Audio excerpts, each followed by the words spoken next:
মাঠ পর্যায়ে প্রশাসনই আসল সরকার বললেন প্রধান উপদেষ্টা। অভ্যুত্থানের উদ্দেশ্য ধারণ করে কাজ করার আহ্বান।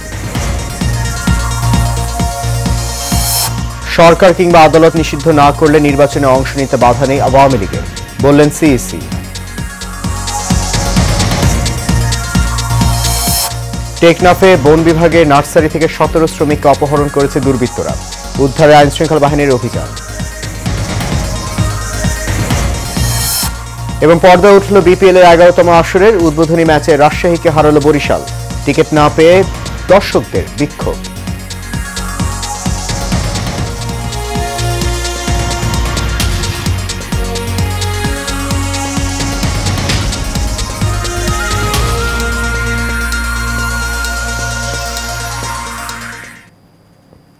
সবাইকে স্বাগত জানাচ্ছি এশিয়ান নিউজে। আপনাদের সাথে আছি আমি সৈয়দ মাহিউজ্জামান মুখর। শুনছেন বিআরবি কেবল ইন্ডাস্ট্রিজ লিমিটেড সংবাদ শিরোনাম। যাচ্ছে পুরো খবরে। মাঠ পর্যায়ে প্রশাসনই আসল সরকার বলে মন্তব্য করেছেন প্রধান উপদেষ্টা অধ্যাপক ডক্টর মোহাম্মদ ইউনূস। বিভাগীয় কমিশনার ও জেলা প্রশাসকদের সঙ্গে ভিডিও কনফারেন্সে মতবিনিময় অনুষ্ঠানে কথা বলেন তিনি। এ সময় 2024-এর অভ্যুত্থানের উদ্দেশ্য ধারণ করে কাজ করতে মাঠ প্রশাসনের প্রধান কর্মকর্তাদের প্রতি আহ্বান জানান প্রধান উপদেষ্টা। এছাড়া আসন্ন রমজানে দ্রব্যমূল্য সাধারণ মানুষের ক্রয় ক্ষমতার মধ্যে রাখতে দ্রুত পদক্ষেপ নেওয়ার নির্দেশও দেন তিনি। বিস্তারিত দেখুন নূর মোহাম্মদ ভূঁইয়ার রিপোর্টে।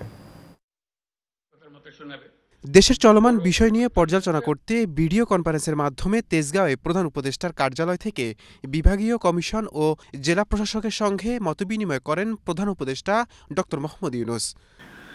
মানুষ কি পরিবর্তন চায়, কতগুলো খুব কমন জিনিস আছে যেগুলো চায়, শান্তি শৃঙ্খলা চায়, আইন শৃঙ্খলা চায়, এটাকে নিশ্চিত করে। বক্তব্যে প্রধান উপদেষ্টা বলেন, জাতি ধর্ম বর্ণ নির্বিশেষে সকল নাগরিকের অধিকার নিশ্চিত করতে কাজ করছে অন্তর্বর্তী সরকার। আমাদের সামনে বিষয়গুলো কি অত্যন্ত পরিষ্কার। জনগণের কাছে সরকারের যা যা দায়িত্ব সেটা পৌঁছে দেওয়া করা, এটার তালিকা তোমাদের সবার মুখস্থ আছে, সেটা আমার বলতে হবে না। এখন হলো যে তালিকা দিয়ে তো আর কাজ হয় না, কাজ হয় বাস্তবে সেটা কিভাবে ডেলিভার করা হয়। এই ডেলিভারিটাই হলো বিষয়। এই ডেলিভারিটা সম্বন্ধে নিজেদের মধ্যে আলাপ করা। মাঠ পর্যায়ে প্রশাসনে আসল সরকার জানিয়ে 24-এর অভ্যর্থনকে ধারণ করেই কাজ করতে মাঠ প্রশাসনের প্রধান কর্মকর্তাদের প্রতি আহ্বান জানান প্রধান উপদেষ্টা। সরকারি কর্মকর্তা হিসেবে এখন যেহেতু পরিস্থিতির পরিবর্তন হয়েছে, সেই পরিবর্তনটাকে আমাদের ধারণ করতে হবে। ধারণ না করলে তাহলে মনে হলো যে কি আর কিছু হলো, এই অভ্যুত্থান কিছু দেখি না এখানে, এরকম যেন মনে না। এটাকে আমরা কিভাবে সামনে নিয়ে আসতে পারি, যার যার মতো করে। এটা একটা সার্বিক একটা চেহারা আছে, তবে নিজেদেরকেও চেষ্টা করতে হবে যে এটাকে ধারণ করা। এছাড়া পুলিশের মধ্যে যারা অপরাধী তাদের অবশ্যই বিচার নিশ্চিত করা হবে বলেও জানান প্রধান উপদেষ্টা ডক্টর মোহাম্মদ ইউনূস। বড় পরিবর্তন হয়েছে এবং একটা বড় পরিবর্তনের সুযোগ সৃষ্টি হয়েছে। নূর মোহাম্মদ ভূঁইয়া, এশিয়ান টেলিভিশন, ঢাকা। সরকার কিংবা আদালত যদি আওয়ামী লীগকে নিষিদ্ধ না করে তাহলে দলটির নির্বাচনে অংশ নিতে বাধা নেই বলে মন্তব্য করেছেন প্রধান নির্বাচন কমিশনার এএমএম নাসির উদ্দিন। সকালে চট্টগ্রাম সার্কিট হাউসে বিভাগের নির্বাচন কর্মকর্তাদের সঙ্গে মতবিনিময় সভায় এমন মন্তব্য করেন তিনি। সিইসি বলেন, অবাধ, সুষ্ঠু, নিরপেক্ষ নির্বাচন আয়োজনই কমিশনের প্রধান লক্ষ্য। এজন্য সকলের সহযোগিতাও চান সিইসি বলেন, এখন নির্বাচন কমিশন সম্পূর্ণ স্বাধীন। ডানে বামের বা বহির্বিশ্বের কোনো চাপ নেই। বিগত নির্বাচন কমিশনকে শাস্তির আওতায় আনার চিন্তাভাবনা আছে কিনা জানতে চাইলে তিনি বলেন, এটা নির্বাচন সংস্কার কমিশনের বিষয়।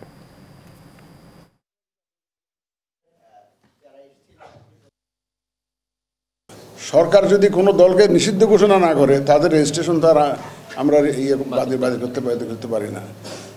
এটা রাজনৈতিক সিদ্ধান্ত অথবা কোর্টের সিদ্ধান্ত, এর দুইটার একটা হইতে হবে। এবং যেটার ভিত্তিতে হয়তো আমরা ব্যবস্থা নিব। আমরা আমাদের পক্ষ থেকে আমরা এই ধরনের এই ব্যাপারে কোনো মন্তব্য করতে চাই না। কক্সবাজারের টেকনাফে পাহাড়ের পাদদেশে বন বিভাগের নার্সারিতে কাজ করার সময় 17 জন শ্রমিককে অপহরণ করে নিয়ে গেছে দুর্বৃত্তরা। সকাল 9টার দিকে টেকনাফের হিল্লা ইউনিয়নের মোচনি এলাকা থেকে তাদেরকে নিয়ে যাওয়া হয়। বিষয়টি নিশ্চিত করেছেন বন বিভাগের স্থানীয় বিট কর্মকর্তা মোহাম্মদ হোসেন। তিনি জানান, বন বিভাগের নার্সারিতে প্রতিদিন শ্রমিকরা কাজ করতে যায়। সকালেও 20 জন শ্রমিক কাজ করতে যায়। এ সময় অপহরণকারীরা তাদের অস্ত্রের মুখে জিম্মি করে নিয়ে যায়। এ সময় সেখান থেকে 3 জন পালিয়ে আসে। টেকনাফ উপজেলা নির্বাহী কর্মকর্তা শেখ এহসান উদ্দিন জানান, অপহৃতদের উদ্ধারে পুলিশ, এপিবিএন সহ আইনশৃঙ্খলা বাহিনী অভিযান শুরু করেছে।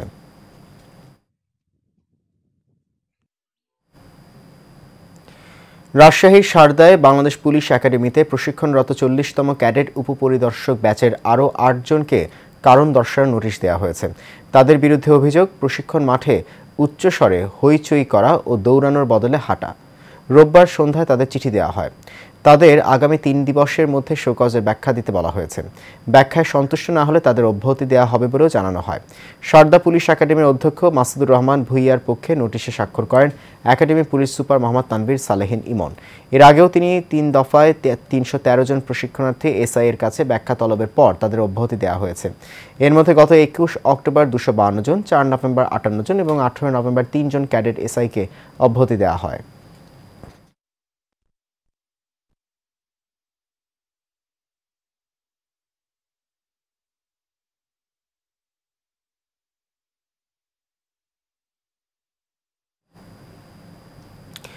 সুপ্রিম কোর্টের ইতিহাসে সবচেয়ে আলোচিত ও ঘটনাবহুল বছর 2024। উচ্চ আদালতের একটি বিতর্কিত রায়কে কেন্দ্র করে শুরু হয় বৈষম্য বিরোধী আন্দোলন। এক পর্যায়ে আন্দোলনের মুখে আওয়ামী লীগ সরকারের পতন ঘটে। বলতে গেলে ইতিহাস পাল্টে দেয় ওই একটি রায়। এরপর সুপ্রিম কোর্টের একের পর এক যুগান্তকারী রায়ে নতুন ইতিহাস সৃষ্টি হয়। বিস্তারিত দেখুন ওয়ালিদ সিদ্দিকীর রিপোর্টে। বিদায়ী বছরে প্রথম ও দ্বিতীয় শ্রেণীর সরকারি চাকরিতে মুক্তিযোদ্ধা সহ কোটা পদ্ধতি বাতিলের পরিপত্র অবৈধ ঘোষণা করে রায় দেন হাইকোর্ট। এই রায়কে কেন্দ্র করে কোটা বিরোধী আন্দোলনে ফের প্রকম্পিত হয় রাজপথ। ছাত্র জনতার গণ আন্দোলনের মুখে শেখ হাসিনা সরকারের পতন ঘটে। জুলাই আগস্টের আন্দোলনের ফলশ্রুতিতে বাংলাদেশের প্রত্যেকটা সেক্টরেই কিন্তু পরিবর্তনের হাওয়া লেগেছে। জিয়া চ্যারিটেবল ট্রাস্ট দুর্নীতি মামলায় বিএনপি চেয়ারপারসন বেগম খালেদা জিয়াকে 7 বছরের দণ্ড থেকে খালাস দেয় হাইকোর্ট। ট্রাস্টের মামলায় আপনারা দেখেছেন, শুধু মামলার রায়ের মধ্যেই না, এর বাইরেও আমরা অনেক আলোচনা শুনেছি। কিন্তু সেই মামলাটাকেও দেখা গেছে অন্যভাবে সেটাকে ব্যবহার করে অন্য পক্ষকে মানে ক্ষতি করার যে একটা টেন্ডেন্সি, এই যে আন্দোলন, যেই রায়ের মাধ্যমে যে আন্দোলনটা হয়েছে, সেটার মাধ্যমে বাংলাদেশের মানুষের মনস্তাত্ত্বিক জগতেও কিন্তু একটা পরিবর্তন এসেছে। বহুল আলোচিত 21শে আগস্ট গ্রেনেড হামলা মামলায় যাবজ্জীবন কারাদণ্ডপ্রাপ্ত বিএনপির ভারপ্রাপ্ত চেয়ারম্যান তারেক রহমান এবং মৃত্যুদণ্ডপ্রাপ্ত সাবেক স্বরাষ্ট্র প্রতিমন্ত্রী লুৎফুজ্জামান বাবর সহ সব আসামিকে খালাস দেন হাইকোর্ট। আপনি যদি আদালত অঙ্গনে দেখেন তাহলে দেখবেন অনেকগুলা রায় পরপর আমরা পেয়েছি। যেমন ধরেন 10টা মামলার রায়, 21শে গ্রেনেড হত্যা মামলার রায়, যেগুলা খুবই চাঞ্চল্যকর মামলা ছিল, সেই মামলাগুলোর রায় আমরা খুব তড়িৎ গতিতে পেয়েছি। তত্ত্বাবধায়ক সরকার ব্যবস্থা বাতিল সহ সংবিধানের ৫ম সংশোধনীতে আনা কয়েকটি বিষয় অবৈধ ঘোষণা করেন হাইকোর্ট। একই সঙ্গে সংবিধানে গণভোটের বিধান ফিরিয়ে আনেন উচ্চ আদালত। বিদায়ী বছরে বহুল আলোচিত 10 ট্রাক অস্ত্র চোরাচালান মামলায় সাবেক স্বরাষ্ট্র প্রতিমন্ত্রী লুৎফুজ্জামান বাবর সহ 7 আসামিকে খালাস দেন হাইকোর্ট। এছাড়া উলফার সামরিক কমান্ডার পরেশ বড়ুয়ার সাজা কমিয়ে মৃত্যুদণ্ড থেকে যাবজ্জীবন করা হয়। Walid Siddiqui, Asian television, Dhaka. পঞ্চগড়ে আবারও তাপমাত্রা 10 ডিগ্রির নিচে নেমেছে, ফলে বেড়েছে শীতের তীব্রতা। এই তাপমাত্রা ওঠানামায় জেলায় বাড়ছে শীতজনিত রোগব্যাধি। সকালে জেলার প্রথম শ্রেণীর তেঁতুলিয়া আবহাওয়া পর্যবেক্ষণাগার অফিস জানায়, সকাল 9টায় তাপমাত্রা রেকর্ড হয়েছে 9.8 ডিগ্রি সেলসিয়াস। এর আগে ভোর 6টায় তাপমাত্রা রেকর্ড হয় 10.4 ডিগ্রি সেলসিয়াস। স্থানীয়রা জানান, দিন রাত 2 রকম তাপমাত্রা অনুভব করছেন তারা। সন্ধ্যা থেকে পরের দিন সকাল 9:30 পর্যন্ত তীব্র কনকনে শীতে হাড় কাঁপছে তাদের। রাতে তাপমাত্রা -0 ডিগ্রিতে নেমে আসছে এমন অনুভব করছেন তারা। দিনে রাতে 2 রকম তাপমাত্রার কারণে বেড়েছে শীতজনিত বিভিন্ন রোগ ব্যাধিতে আক্রান্তের সংখ্যা।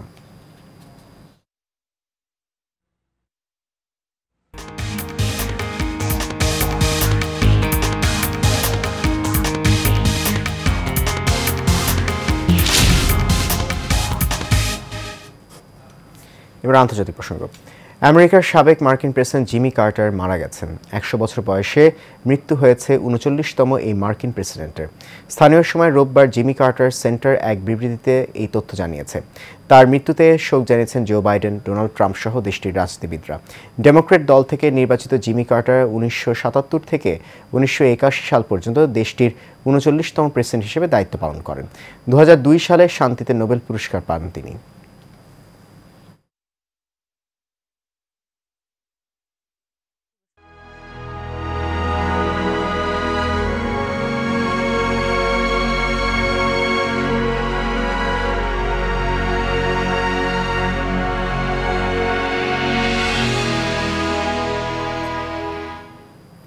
এবার ইসরায়েল ফিলিস্তিন যুদ্ধ প্রসঙ্গ। ফিলিস্তিনের অবরুদ্ধ গাজা ভূখণ্ডে ইসরায়েলি বর্বর হামলায় আরও 30 ফিলিস্তিনি নিহত হয়েছেন। এতে করে উপত্যকাটিতে নিহতের মোট সংখ্যা 45,500 ছাড়িয়ে গেছে। এছাড়া গত বছরের অক্টোবর থেকে চলা এই হামলায় আহত হয়েছেন আরও লক্ষাধিক ফিলিস্তিনি। এক প্রতিবেদনে এই তথ্য জানিয়েছে বার্তা সংস্থা আনাদুলু। ফিলিস্তিনি স্বাস্থ্য কর্তৃপক্ষ মনে করছে গাজা উপত্যকা জুড়ে ধ্বংস হওয়া বাড়ির ধ্বংসস্তূপের নিচে এখনও 10,000-এরও বেশি লোক নিখোঁজ রয়েছেন। মূলত গাজায় অবিলম্বে যুদ্ধবিরতির দাবি জানিয়ে জাতিসংঘের নিরাপত্তা পরিষদের প্রস্তাব সত্ত্বেও ইসরায়েল অবরুদ্ধ এই ভূখণ্ডে তার নৃশংস আক্রমণ রূপায়ণ সিটি উত্তরা ইট পাথরের পরিবেশের বাইরে এসে আবাসন খাতে নতুন মাত্রা যোগ করেছে বলে মন্তব্য করেছেন রূপায়ণ গ্রুপের মার্কেটিং ডিরেক্টর অমিত চক্রবর্তী। রূপায়ণ সিটি প্রেজেন্টস রেফারেল প্রোগ্রামের অ্যাওয়ার্ড গিভিং সেরেমনি অনুষ্ঠানে বিজয়ীদের পুরস্কার তুলে দিয়ে তিনি কথা বলেন। সোহাগ মিয়ার ক্যামেরায় মেহরাব সুমনের রিপোর্টে দেখুন বিস্তারিত। রাজধানী উত্তরার প্রিমিয়াম মেগা গেটেড কমিউনিটি রূপায়ণ সিটির প্রিমিয়াম কন্ডো গ্রান্ডে অনুষ্ঠিত এই আয়োজনে অংশ নেন আমেরিকান ইন্টারন্যাশনাল ইউনিভার্সিটির শিক্ষার্থীরা। অনুষ্ঠানে অংশ নিয়ে রূপায়ণের মার্কেটিং ডিরেক্টর বলেন, রূপায়ণ সিটি ইট পাথরের পরিবেশের বাইরে এসে আবাসন খাতে নতুন মাত্রা যোগ করেছে। ইট কাঠ পাথরের এই স্বাভাবিক জীবনযাপন থেকে বেরিয়ে আসতে যে মানুষকে খুব একটা সাহায্য করছে এটা তারা উপলব্ধি করছে। এবং আমরা দেখেছি অনেককেই তারা বলছেন যে আসলে আমাদের এখন এই কংক্রিটের খাঁচা থেকে বেরিয়ে গিয়ে আমাদেরকে এখন চলে যেতে হবে উন্মুক্ত বাতাসে, আলোয়, যেখানে একটু খেলাধুলা করতে পারি, আমাদের মানসিক বিকাশ হতে পারে, শারীরিক বিকাশ হতে পারে। শিক্ষা এবং বাসস্থান একটি অন্যটির পরিপূরক উল্লেখ করে অমিত চক্রবর্তী আরও বলেন, ভবিষ্যতেও এ ধরনের শিক্ষা কার্যক্রমে এগিয়ে আসবে রূপায়ণ সিটি। শুধু রূপায়ণ সিটি উত্তরার অভ্যন্তরেই নয়, আমরা মূল যে জায়গাটায় গুরুত্ব দিচ্ছি সেটা হলো আমাদের যে পরবর্তী প্রজন্ম তাদের সঠিক সুষম শিক্ষা। আবাসনের সাথে শিক্ষার সম্পর্কটা ওতপ্রোত এবং একটাকে বাদ দিয়ে আরেকটা হওয়া সম্ভব নয়। অনুষ্ঠানে আমন্ত্রিত অতিথিরা বলেন, এমন আয়োজন শিক্ষার্থীদের মানসিক বিকাশে বড় ভূমিকা রাখবে এবং অন্যরাও এ ধরনের আয়োজনে আগ্রহী হবে। Mehrab Suman, Asian television, Dhaka. শেষ খবর এশিয়ান নিউজ। তার আগে বিআরবি কেবল ইন্ডাস্ট্রিজ লিমিটেড সংবাদ শিরোনামগুলো জানিয়ে দিচ্ছে আর একবার।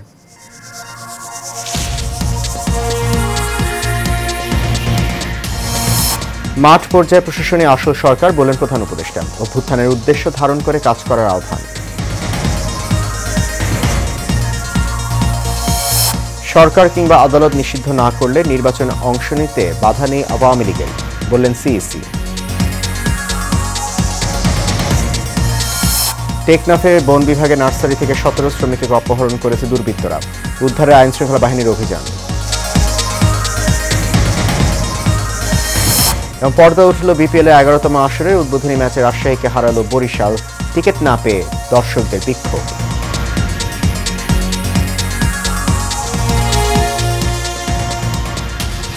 এশিয়ান নিউজ এ পর্যন্তই। আমাদের পরবর্তী সংবাদ দেখার আমন্ত্রণ রইল। এখন সঙ্গে থাকার জন্য অনেক ধন্যবাদ সবাইকে।